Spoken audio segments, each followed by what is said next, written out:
जय हिंद प्यारे साथियों, नमस्कार आप सभी को। और आप सभी कैसे हैं? उम्मीद करते हैं बहुत अच्छे होंगे।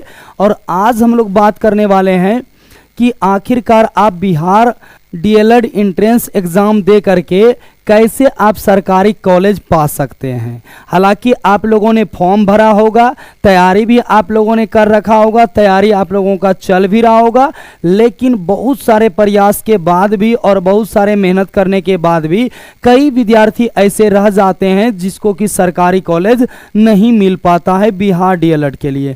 तो आज उन्हीं सब बातों पर हम लोग जो है कि विस्तार से समझने वाले हैं कि किस तरीके से हम लोगों का तैयारी हो, जिसके कारण से हम लोगों का एग्जाम में प्रदर्शन अच्छा हो और अच्छा रिजल्ट अगर आएगा तो आपका सरकारी कॉलेज में डेफिनेट तरीके से होगा। और इसके लिए अगर आप चाहेंगे कि आपका कोई शॉर्टकट तरीका होगा सरकारी कॉलेज पाने का, तो ऐसा कोई भी शॉर्टकट तरीका नहीं है।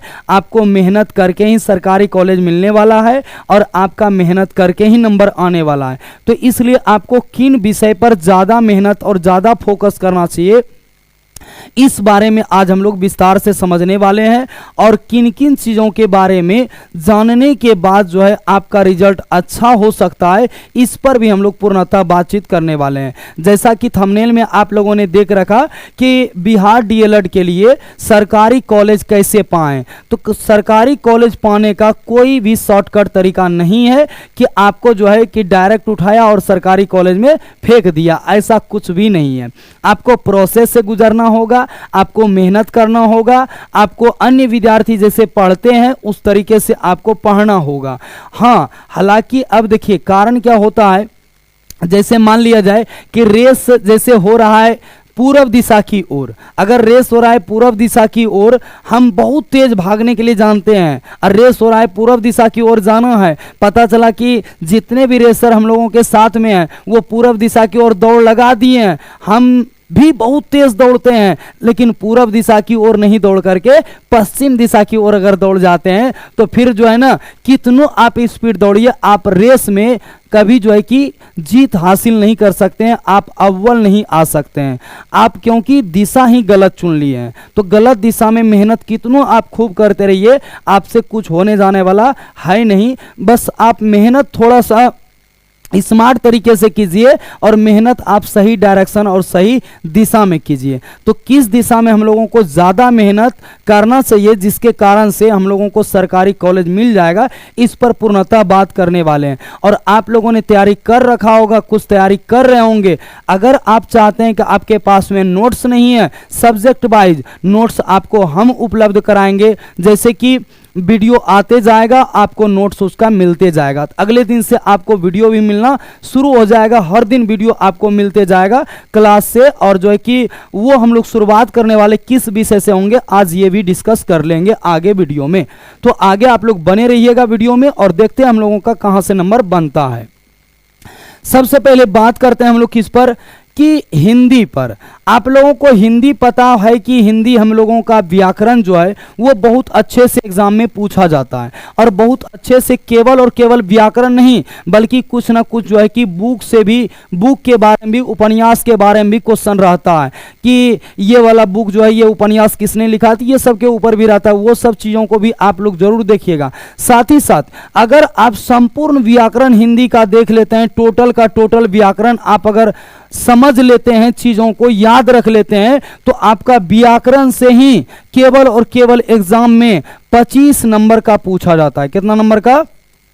25 नंबर का पूछा जाता है। और व्याकरण कोई भी आपका व्याकरण ऐसा नहीं हम कह रहे हैं कि व्याकरण आपको बहुत ऊंचे लेवल का पढ़ना है। व्याकरण आपको सामान्य तौर पर अगर बात करेंगे तो आप जो है कि जो 8 क्लास में, जो 9th क्लास में, जो 7 क्लास में, जो 10th क्लास में, जो 11th में, जो 12th में और जो ऑनर्स में आपने पढ़ रखा है, इन्हीं व्याकरण से आपका काम हो जाएगा। अगर आपका ऑनर्स हुआ होगा तो आपने ऑनर्स भी कर रखा होगा, तो उसमें भी आपने व्याकरण पढ़ा होगा, तो उसी व्याकरण से हम लोगों का काम हो जाएगा। हालांकि इन सारे चीज़ों को पढ़ लिए हैं पहले, लेकिन रिवीजन के तौर पर अभी भी क्वेश्चन आ जाता है सामने में तो कंफ्यूजन बना रहता है कि कौन सा होगा और कौन सा नहीं होगा। इसलिए आपको हम कहना चाह रहे हैं कि रिवीजन आप जो है ना बहुत अच्छे से कर लीजिए, प्रॉपर ढंग से। पढ़ा हुआ पहले से है, याद सबको है पहले से, लेकिन कंफ्यूजन जो होता है ना उसका मेन वजह होता है रिवीजन हम लोगों का कभी प्रॉपर ढंग से व्याकरण के ऊपर नहीं हुआ है। ये रिवीजन आपको करना पड़ेगा। रिवीजन अगर कर लेते हैं व्याकरण में मूलतः चीजें क्या क्या है व्याकरण में, यहां से अगर बात करें तो जैसे आपका वर्ण है, भाषा है, वचन है, विशेषण है, क्रिया है, पद है, संज्ञा है, उपसर्ग है, संधि है, शब्द है, समास है, लिंग है, वाक्य है, कारक है, मुहावरे हैं, प्रत्यय है, पुरुष है, सर्वनाम है, और भी बहुत सारे चीज ऐसे जो एक दो ठो चीज छूट गए लिखने के लिए हमको, वो सारे चीज भी हैं। अगर ये आप तैयारी कर लेते हैं इस आधार पर तो आपका ना तो एकेडमिक एग्जाम छूटेगा, न ही आपका जो है कि कोई भी कंपटीशन लेवल का एग्जाम छूटेगा, जिसमें हिंदी कंपलसरी है। और डीएलएड के लिए, बिहार डीएलएड के लिए मेरे ख्याल से लगता है अगर आपको 25 नंबर का व्याकरण पूछता है तो आपका ये सीधे 25 में 25 लाने लायक है। आप खाली रिवीजन करें, इसके ऊपर मेहनत करें, और जरा सा आप मेहनत करके रिवीजन करके एग्जाम देते हैं तो 25 में 25 आपका 100% बनेगा, नंबर तो बनेगा। और ये नंबर जो है ना आपके एग्जाम में जो है कि पुश करने के लिए नंबर को बहुत सारा नंबर है। ये आपके जो जितना नंबर आ रहे हैं उस नंबर को और धक्का लगाने के लिए, बल लगाने के लिए आपके पास में ये नंबर 25 जो है बहुत बड़ा मायने रखता है। और ये हिंदी में है, और हिंदी हम लोगों की कहा जाए बचपन से ही मजबूत है, हम लोग बचपन से ही पढ़ते आ रहे थे। हिंदी में नंबर छूटने का कोई संभावना नहीं होना चाहिए। हालांकि हिंदी के अलावे आपके पास में मैथ भी है, रीजनिंग भी है, जीके जीएस भी है, ये सारा चीज भी है, और साथ ही साथ देखा जाए इंग्लिश भी है। तो ये सब कुछ भी है, तो आप यहां से भी नंबर उठाएंगे। लेकिन हिंदी जो है हम लोगों का वो शुरुआत से चल रहा है, तो कहीं ना कहीं मेरे ख्याल से लगता है शुरुआत से जो चीज पढ़ रहे हैं, हिंदी में पढ़ना, हिंदी में लिखना और इंग्लिश को भी लेके साथ में चलना, ये सारा चीज अगर हो रहा है तो हिंदी में नंबर आपका कटेगा नहीं। अगर इन सारे चीजों पर आप मेहनत कर लेते हैं, एक बार रिवीजन कर लेते हैं, फाइनल रिवीजन, और फाइनल इसका अगर सिलेक्टेड क्वेश्चन को आप अगर प्रीवियस ईयर को सिलेक्टेड क्वेश्चन को अगर आप लगा लेते हैं अपने स्तर से, अपने तरीके से रिवाइज करके, तो फिर आपका नंबर नहीं हटेगा कहीं पर। ये हिंदी के लिए है सिर्फ, बाकी और भी क्लास लेकर के आपके सामने में आते रहेंगे। आज हमने आपको ये बताया कि नंबर आपका जो है वृद्धि कैसे होगा, बढ़ेगा कैसे, नंबर आपका पुश कैसे होगा।